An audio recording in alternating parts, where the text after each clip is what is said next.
Tuhan bersamamu.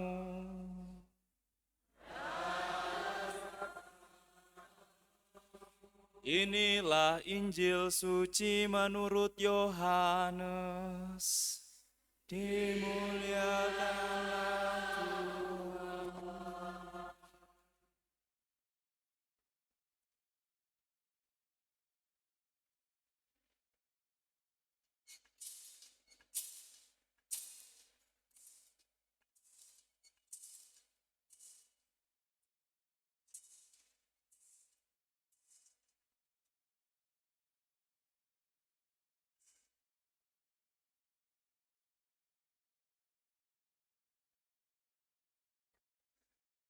Dalam perjamuan malam terakhir, Yesus menengadah ke langit dan berdoa bagi para pengikutnya. Bapa yang kudus, bukan untuk mereka ini saja aku berdoa, tetapi juga untuk orang-orang yang percaya kepadaku melalui pemberitaan mereka, supaya mereka semua menjadi satu, sama seperti Engkau ya Bapa di dalam aku dan aku di dalam Engkau, agar mereka juga di dalam kita, supaya dunia percaya bahwa Engkaulah yang telah mengutus aku. Aku telah memberikan kepada mereka kemuliaan yang Engkau berikan kepadaku, supaya mereka menjadi satu, sama seperti kita adalah satu. Aku di dalam mereka dan Engkau di dalam aku, supaya mereka menjadi satu dengan sempurna, agar dunia tahu bahwa Engkau yang telah mengutus aku dan bahwa Engkau mengasihi aku sama seperti Engkau mengasihi, bahwa Engkau mengasihi mereka sama seperti Engkau mengasihi aku.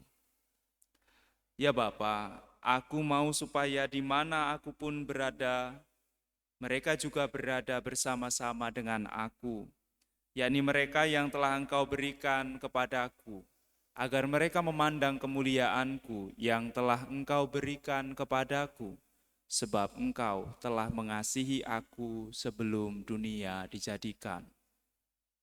Ya Bapa yang adil, memang dunia tidak mengenal Engkau, tetapi aku mengenal Engkau, dan mereka ini tahu bahwa Engkaulah yang telah mengutus aku.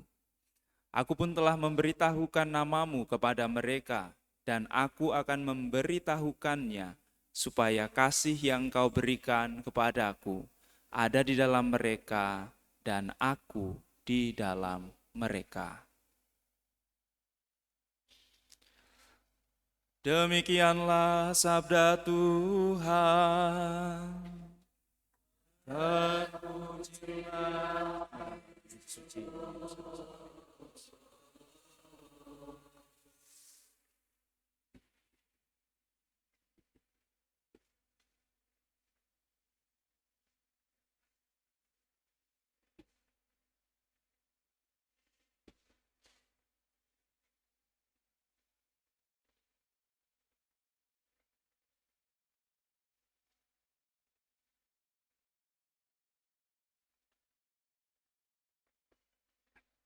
Para suster, saudara-saudari, dan adik-adikku yang terkasih dalam Tuhan, hari ini tanggal 1 Juni menjadi hari ini tanggal 31 ya. Tetapi perayaan hari Minggunya ya kita genapkan saja. Menjadi hari komunikasi sosial sedunia. Kita setiap hari, setiap saat pasti berdampingan, bertemu, berkontak dengan yang namanya alat komunikasi, dan kita senantiasa mengkomunikasikan sesuatu ya. Dalam misa ini saja ketika kita menyanyi ada nomornya, itu sebuah komunikasi. Kalau tidak ada komunikasi, nanti yang sebelah sini nyanyi apa, yang sebelah sana nyanyi yang lain. Itulah komunikasi. Dan dalam pesan Bapak Paus Fransiskus, almarhum mendiang Bapak Paus Fransiskus, beliau mengingatkan, mengajak kita untuk bagikanlah dengan lemah lembut harapan yang ada di dalam hatimu. Masing-masing kita memiliki harapan, dan bagikanlah dengan lemah lembut. Mungkin mudah kita membagikan, mengungkapkan harapan kita, tetapi dengan lemah lembutnya itu biasanya nggak include di dalamnya ya. Terjual terpisah antara berharap dengan lemah lembut. Ya, apalagi orang tua ke anak gitu ya. Harapannya tinggi dan mengungkapkannya biasanya kurang lemah lembut sehingga anaknya juga agak-agak bagaimana seperti itu. Atau anak kepada orang tua, harapannya tinggi tetapi menyampaikannya tidak dengan hati yang lemah lembut sehingga tidak tercipta komunikasi yang baik. Dengan diminta menjadi bagikanlah dengan lemah lembut harapan yang ada di dalam hatimu, mendiang Paus Fransiskus mengajak kita untuk menjadi komunikator harapan. Apa maksudnya? Dalam Injil tadi kita mendengarkan Yesus berdoa kepada Bapa supaya kita diberkati dan supaya kita menjadi satu. Dan inilah harapan Tuhan Yesus. Disampaikan secara positif. Bisa saja berdoa, ya Bapa, jangan engkau cerai beraikan, jangan ini, jangan itu, jangan apa, jangan itu disampaikan secara negatif. Tetapi kita diajak untuk menyampaikan harapan kita secara positif. Dan dari mulut kita sebagai komunikator harapan harus serta wajib keluar kata-kata optimis dan penuh pengharapan. Dalam bacaan yang pertama tadi, Santo Stefanus, martir pertama, menunjukkan bagaimana dalam situasi hendak dieksekusi pun dari mulutnya apa yang terucap? Harapan baik untuk orang-orang yang menyiksanya. Bandingkan dengan diri kita, baru kesandung batu saja biasanya yang keluar sudah ya isi kebun binatang. Apalagi kalau sampai mau dieksekusi, dibunuh. Ini adalah kebiasaan, sebuah kebiasaan. Sebuah kebiasaan membagikan harapan di dalam diri kita dengan lemah lembut, itu juga yang akan tampak dan muncul. Maka para suster, saudara-saudari yang terkasih, dengan menjadi komunikator harapan, pesannya dari mulut kita harus senantiasa kita usahakan keluar kata-kata yang optimis dan penuh harapan. Dalam situasi apapun, bahkan dalam situasi impossible sekalipun. Kalau ada situasi impossible, cukup sedikit apostrofi, itu kecil sekali ya. Tahu apostrofi? Itu tanda kutip yang memisahkan antara dua huruf. Hanya dengan sedikit apostrofi di antara I dan M menjadi, oh ini permainan kata ini. Ketika kita menghadapi situasi impossible, hanya dengan menambahkan sedikit apostrofi di antara I dan M menjadi I am possible. Dan bukankah itu pesan Yesus bahwa hal yang kecil itu seperti ragi, seperti garam, seperti benih sesawi, dan itulah iman kita yang bisa membuat sesuatu dari impossible menjadi I am possible. Maka bagikanlah harapanmu yang kecil itu, tetapi itu bermakna luar biasa. Lalu selain menjadi komunikator harapan, kita diminta yang kedua oleh Paus Fransiskus mendiang untuk melucuti komunikasi kita dan memurnikannya. Melucuti dari apa? Dari penipuan, dari propaganda, provokasi, dari hal-hal yang tidak baik. Maka kita lihat HP kita, cara kita menyampaikan pesan, harus kita lucuti dari hal-hal yang tidak layak itu. Tidak layak, tidak baik, dan tidak benar. Tidak layak itu dinilai dengan perasaan. Tidak benar itu dinilai dengan otak, dan tidak baik itu dinilai dengan hati nurani. 3 hal itu.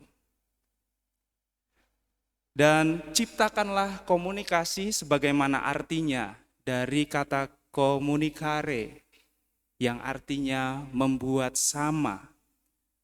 Maka kalau kita berkomunikasi, jangan sampai ada yang tertipu ataupun menipu, jangan ada yang bersembunyi atau menyembunyikan, tetapi komunikasi itu harus benar-benar membuat kita sama-sama tahu dan paham.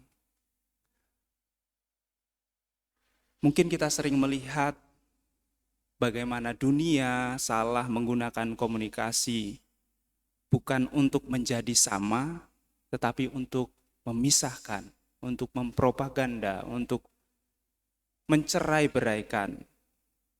Pun dalam situasi seperti ini, masih ada harapan. Kalaupun tidak ada harapan, jadilah harapan itu. Cukup menambahkan apa tadi? Sedikit iman. Dari yang impossible menjadi impossible. Percayalah, kita akan bisa, mampu, karena Tuhan Yesus sendiri sudah mendoakan kita. Kita semua diminta untuk menjadi satu. Menjadi satu itu sama dengan menjadi sama. Satu dan sama. Artinya dalam komunikasi Yesus dengan Bapa, Ia meminta supaya kita menjadi sama dalam iman akan Bapa, Putra, dan Roh Kudus. Kelihatannya impossible ya sekarang, tetapi tetaplah memiliki harapan.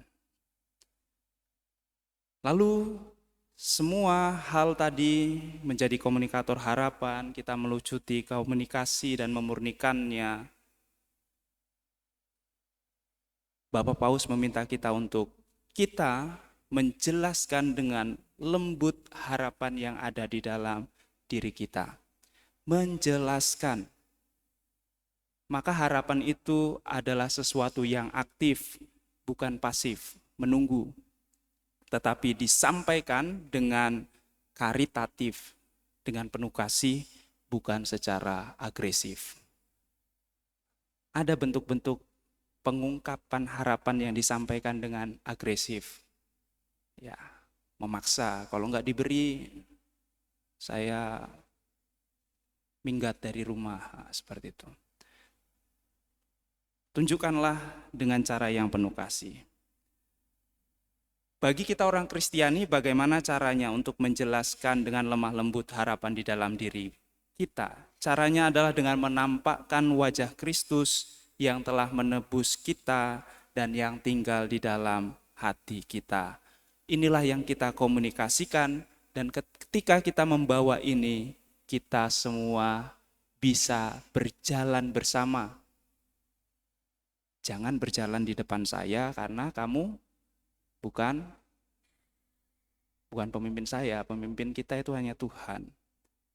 Jangan juga berjalan di belakang saya karena kamu bukan pengikut saya, tetapi berjalanlah di kanan dan di kiri saya, karena kita adalah sahabat semua. Maka kita diminta untuk menjadi sahabat seperjalanan. Kalau kita berbicara dengan orang, itu harus sejajar supaya terdengar di kupingnya. Maka mari kita berharap bersama sebagai komunitas orang Katolik, orang Kristiani, orang beriman, dan penyampaian pengharapan dengan penuh belas kasih ini menjadi tugas kita semua. Ayo sama-sama kita menyampaikan harapan-harapan baik yang ada di dalam diri kita kemanapun kita berada. Dan terutama Paus Fransiskus menyebutkan, sampaikanlah harapanmu itu ke tempat-tempat yang kira-kira sudah mulai kehilangan pengharapan.